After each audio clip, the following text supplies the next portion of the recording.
creepy, bookish world, Claire was the alien, the wild child they'd never understand. Although they tried. They really did. She should be living instead with artists or actors or musicians, people who stayed up all night and knew how to have fun. Her kind of people. The black car had vanished. It was now or never. She took a breath and sprang. Felt the night air whoosh in her long hair as she soared through the darkness. She landed, graceful as a cat, and the branch shuddered under her weight. Piece of cake. She scrambled down to a lower branch and was about to jump off when that black SUV returned. Again it glided past, engine purring. She watched it until it vanished around the corner. Then she dropped down onto the wet grass. Glancing back at the house, she expected Bob to come storming out the front door, yelling at her, "Get back inside now, young lady." But the porch light remained dark. Now the night could begin. She zipped up her hoodie and headed toward the town common, where the action was, if you could call it that. At this late hour, the street was quiet, most of the windows dark. It was a neighborhood of picture-perfect houses with gingerbread trim, a street populated by college professors and gluten-free vegan moms who all belonged to book groups. 10 square miles surrounded by reality, was how Bob affectionately described the town. But he and Barbara belonged here. Claire did not know where she belonged. She strode across the street, scattering dead leaves with her scuffed boots. A block ahead, a trio of teens, 2 boys and a girl, stood smoking cigarettes beneath the pool of light cast by a street lamp. "Hey," she called out to them. The taller boy waved. "Hey, Claire Bear. I heard you were grounded again." "For about 30 seconds. She took the lit cigarette he offered her, drew in a lungful of smoke, and exhaled with a happy sigh. "So, what's our plan tonight? What are we doing?"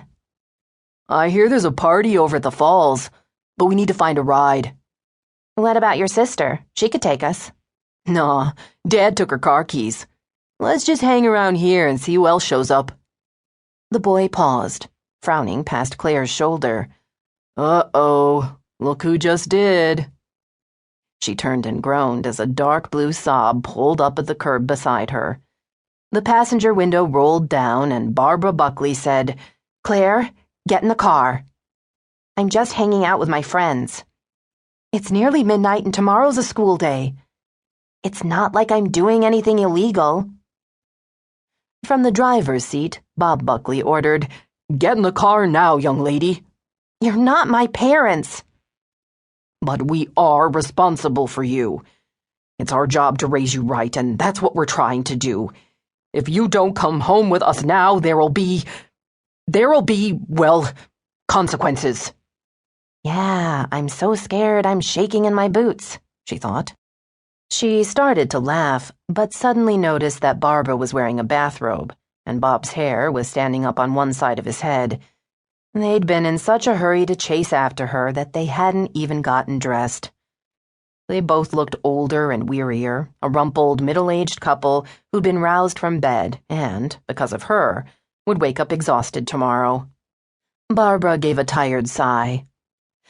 "I know we're not your parents, Claire. I know you hate living with us, but we're trying to do our best. So please, get in the car. It's not safe for you out here." Claire shot an exasperated glance at her friends, then climbed into the sob's back seat and swung the door shut. "Okay," she said.